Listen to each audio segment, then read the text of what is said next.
Hello friends, आता आपण बघूया लग्नानंतर होईलच प्रेमचा 28 मेचा एपिसोड रिव्ह्यू.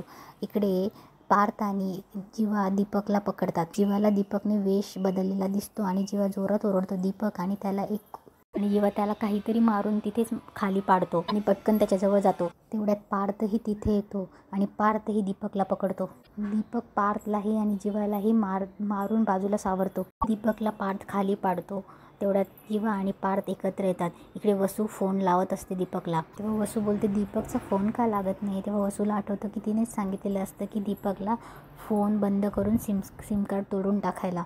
पार्थ दीपकला पकडतो आणि त्याने केलेली वेशभूषा, त्याची दाढी काढून टाकतो. तेव्हा पार्थला तेही आठवतं की दीपक घरात घुसला होता काव्यावर हल्ला करण्यासाठी. तेव्हा पार्थ दीपकला मारतो आणि बोलतो माझ्या घरात घुसून माझ्या बायकोवर हल्ला करतोस. त्यानंतर जीवा दीपकला पकडतो. जीवाला लगेच नंदिनीला दीपकने आता मारण्याचा प्रयत्न केलेला असतो ते आठवतं. तेव्हा जीवा बोलतो नंदिनीचा जीव घेण्याचा प्रयत्न केला असतो, तिला हात लावण्याची हिंमत कशी झाली तुझी. इकडे काव्य नंदिनीला जेवण भरवत असते आणि तिची खूप काळजी करत असते. पार्थही दीपकला मारतो. जीवाही दीपकला पकडून बोलतो की हरामखोर, तुझी हिंमत कशी झाली माझ्या बायकोला हात लावायची. पार्थही बोलतो माझ्या बायकोपासून लांब राहायचं. तेव्हा जीवाही त्याला पकडतो आणि बोलतो ह्याच हाताने बांधलं होतं ना नंदिनीला. जीवाही बोलतो ह्याच हाताने मारलं होतं ना नंदिनीला. तेव्हा पार्थही दीपकचे हात पकडून बोलतो ह्याच हातांनी काव्याचं तोंड दाबलं होतंस ना. दीपकला मारत असता पार्थला आणि जीवाला ते लग्नामध्ये जे भांडण झालं होतं त्यांचं, की एकमेकांच्या जोडीदारासोबत लग्न केलं असं म्हणून ते आठवतं. जीवाला तेही आठवतं की पार्थ त्याला बोललेला असतो की समोरचा आपल्यासाठी काहीतरी करतो याची कदर नाही आहे तुला. तेव्हा जीवा बोलतो हे आमच्या नवरा बायकोचं भांडण आहेस, तू मध्ये पडू नकोस. दीपकला मारल्यानंतर जीवा हळूहळू पार्थकडे येतो. तेव्हा जीवाला ते आठवत असतं की पार्थ जीवाला बोलत असतो की जे काही झालं गेलं ते आपण सोडून देऊयात, स्पर्धेच्या रिंगणातून बाहेर येऊयात. तेव्हा पार्थ जीवाकडे हात करून बोलत असतो की जीवा आपण नव्याने सुरुवात करूयात. इकडे काव्यालाही आठवत असतं की ती नंदिनीला दोष देत असते की या सगळ्याचं मूळ तू आहेस. इकडे काव्याही नंदिनीच्या गळ्यात पडते आणि इकडे जीवाही हात करतो. पार्थ त्याच्या हातात हात देतो आणि दोघं एकमेकांना गळ्यात पडतात. इकडे पार्थ आणि जीवा घरी येतात. तेव्हा मिथून बोलत असतो की वा वा, आय लाईक दिस. काय धुलाई केली त्या दीपकची, एकदम कपड्याला इस्त्री करतात तशी सरळ करून टाकलं त्याला. तेव्हा मानिनी बोलते खरंच तुमचं कौतुक करावं तितकं कमीच आहे, अभिमान वाटतो मला तुमच्या दोघांचाही. मिथून बोलतो की वहिनी आम्हालाही यांचा अभिमान वाटतो. कसं आहे, कुणाच्याही आई बहिणीकडे वाईट नजरेने बघितलं की त्याची गत तशीच झाली पाहिजे. तेव्हा मिथून पटकन पार्थला जोरात शाबासकी देतो. पार्थला ठसकाच भरतो. तेव्हा जीवा बोलतो काका शाबासकी देतोय की धपाटे घालतोय. तेव्हा मिथून बोलतो की वो खांदे से हात सटक गया. तेव्हा मानिनी बोलते अरे बस हिंदी नको. तेव्हा मानिनी बोलते कल्पना जरा फडकं घेऊन ये ग. तेव्हा काव्या बोलते काकू मी घेऊन येते. जेव्हा पार्थची काळजी करत असतो, पार्थ चोळत असतो आणि बोलतो बघ वर बघ, ऑल ओके वगैरे, तो त्याची काळजी करत असतो ठसका भरला म्हणून. मानिनी बघतच असते. नंदिनीही त्यांच्याकडे बघत असते. मानिनीला बघून जीवा बोलतो काय ग अशी काय बघतेस. तेव्हा मानिनी बोलते कधी कधी ना आपल्या आयुष्यातला एखादा वाईट प्रसंग खूप चांगले काहीतरी देऊन जातो. हे वसूला पचत नसतं की ते चांगले झाले म्हणून. तेव्हा जीवा बोलतो म्हणजे.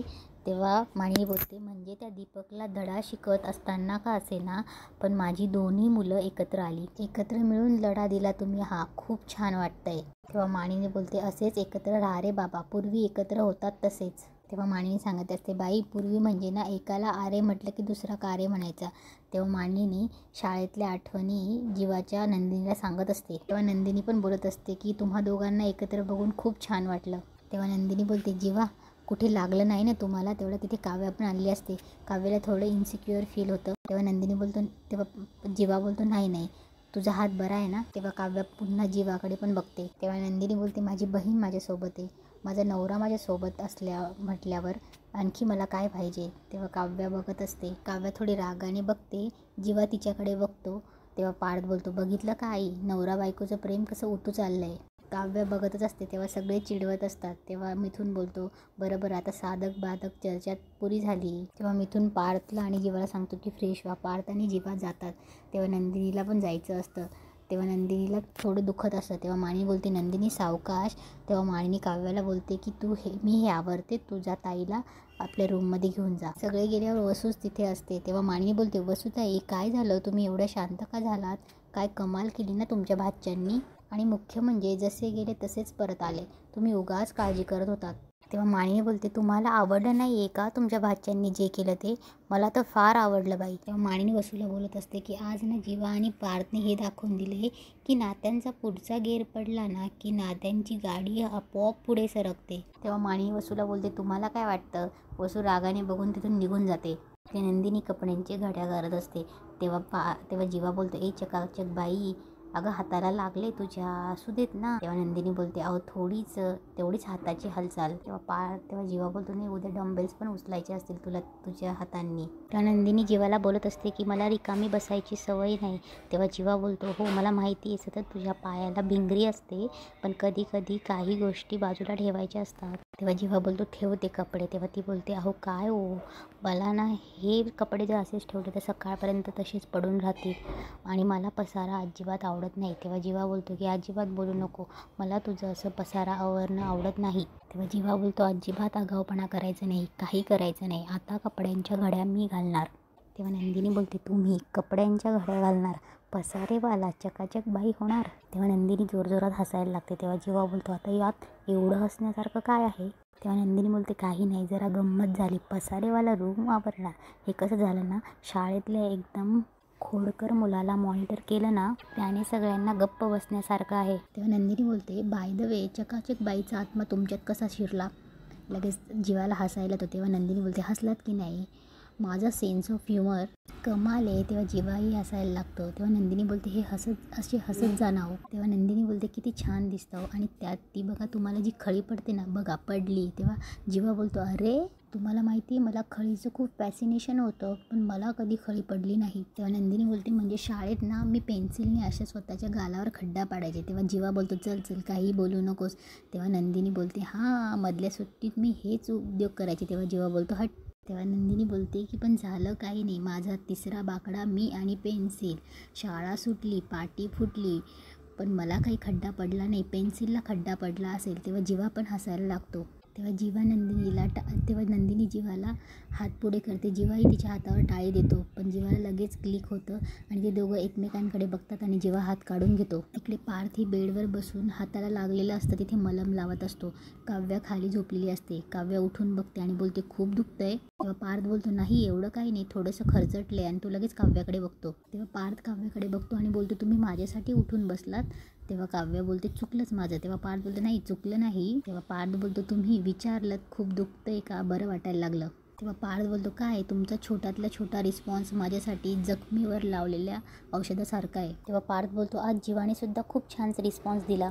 जीवानी आणि मी एकत्र आज मैदान मारून आलोय. तेव्हा काव्या बोलते त्यासाठी थँक्यू. खरंच तुम्ही आणि जीवाने जे काही केलंय आज त्यासाठी घरात सगळेच खूप खुश आहेत. तेव्हा पार्थ बोलतो तुम्हाला खरं सांगू का, आज नंदिनीकडून जेव्हा कळलं की तुमच्यावर हल्ला करणारा माणूस दीपकच होता आणि माझ्यासमोर दीपक जेव्हा उभा होता तेव्हा मला ती रात्र आठवली. तुम्ही घाबरत होतात, थरथरत होतात, त्या आठवणीचेच त्याला तुडवले. आज जी आग माझ्या डोक्यात त्याच्यापेक्षा जास्त जीवा पेटला होता. तेव्हा काव्या बोलते त्या दीपकने माझ्यावर हल्ला केला म्हणून? तेव्हा पार्थ बोलतो नाही, त्या दीपकने नंदिनीवर हल्ला केला म्हणून. तेव्हा इकडे नंदिनी जीवाला कशा कपड्यांच्या घड्या घालायच्या ते शिकवत असते. तेव्हा जीवा घडी घालतो. तेव्हा नंदिनी बोलते अरे वा, हे म्हणजे सर्टिफिकेट लॅमिनेट करून ठेवतात ना तसं तुमचं शर्ट फ्रेम करून ठेवण्यासारखं आहे. तेव्हा परत नंदिनी हसायला लागते आणि बोलते पण तुमच्यात हे जे काही बदल होत आहेत ते आवडत आहेत मला. तेव्हा जीवा बोलतो अजिबात बदल वगैरे काही होत नाही आहेत, उगाच इमले वगैरे बांधू नकोस. तुला आता बरं वाटत नाही ना म्हणून आवडतोय मी हे सगळं. एकदा का तुला बरं वाटलं ना तर पुन्हा पसारा घालून ठेवेन मी असा. तेव्हा नंदिनी बोलते तुम्ही काहीही करा मिस्टर, पण मी तुमच्यावर चिडणार नाही. तेव्हा नंदिनी बोलते तुम्ही अशा छोट्या छोट्या गोष्टी करतात ना माझ्यासाठी त्याच मला खूप आवडतात. In a way you make me smile. तुमच्याबरोबर खुश असते मी. तेव्हा जीवा बोलतो आणि मला तुला कायम खुशच बघायचं आहे. तेव्हा जीवा थोडा शांत होतो आणि बोलतो काल तुला आनंद निवासमध्ये त्या अवस्थेत बघितलं. आणि तेव्हा नंदिनी जीवाकडे बघते आणि बोलते जीवा. तेव्हा नंदिनी बोलते तुम्ही रडताय? तेव्हा जीवा डोळे चोरतो आणि तिथून उठतो. इकडे पार्थ काव्याला सांगत असतो की तुम्ही आज जीवाला बघायला पाहिजे होतं. नंदिनीवर झालेल्या हल्ल्यामुळे त्यांना होणाऱ्या त्रासामुळे तो पेटून उठला होता. त्यांनी ज्या प्रकारे त्या दीपकला तोडून काढलं, ज्या प्रकारे त्याला बळ मिळालं आहे ना तर त्याने कोणालाही तोडून काढलं असतं. त्याला बघून मला जास्त चेव चढत होता. त्या दीपकला मारता मारता जीवा हेच बोलत होता, माझ्या बायकोवर हात उचललास, माझ्या बायकोला त्रास दिलास, तुझे हात मोडून टाकतो. काव्याला एकदम कसं तरी होत असतं. तेव्हा पार्थ बोलतो नंदिनीसाठी तो ज्या प्रकारे लढला आहे ना वाघासारखा लढला आहे तो. यावरून मला जाणवलं की जीवाला नंदिनीसाठी काहीतरी वाटतं, नाहीतर कोण असं पेटून उठतं. तुमच्यावर जेव्हा हल्ला झाला होता तेव्हा दीपकच्या मागे आम्ही गेलो होतो. जीवा चिडला होता, पण आज जो काही जीवा मी बघितला याआधी, नंदिनीबद्दल नक्कीच त्याला काहीतरी वाटतं. काव्या इकडे तिकडे बघत असते तेव्हा पार्थ बोलतो, त्यामुळे मला होप्स आहेत. नंदिनीचं तर जीवावर प्रेम आहेच, पण आता जीवाने सुद्धा छान रिस्पॉन्स द्यावा असं मला वाटतं. तेव्हा पार्थ विचारतो तुम्हाला काय वाटतं. तेव्हा काव्य बोलते रात्र झाली खूप, आता झोपा. तेव्हा काव्य खाली झोपते आणि तिला नंदिनी बोलते माझा नवरा माझ्यासोबत आहे, तर आणखी मला काय पाहिजे हे सगळ्या गोष्टी आठवत असतात. तेव्हा काव्य झटकन उठते आणि पटकन पाणी पिते. तिला तेही आठवतं की जीवा कसा नंदिनीला घेऊन येतो. तेव्हा काव्य मनाशीच बोलते काव्या शांत हो, नंदिनी ताई आणि जीवामध्ये तसं काहीच नाही आहे, उलटसुलट उगाच विचार करू नको, कालची परिस्थितीच तशी होती. ताई त्याला हजारदा नवरा नवरा म्हणू दे, पार्थ मला काहीही रंगवून सांगू दे, पण जीवाला काहीही वाटत नाही माहिती मला. आणि तेच आजचा एपिसोड संपतो.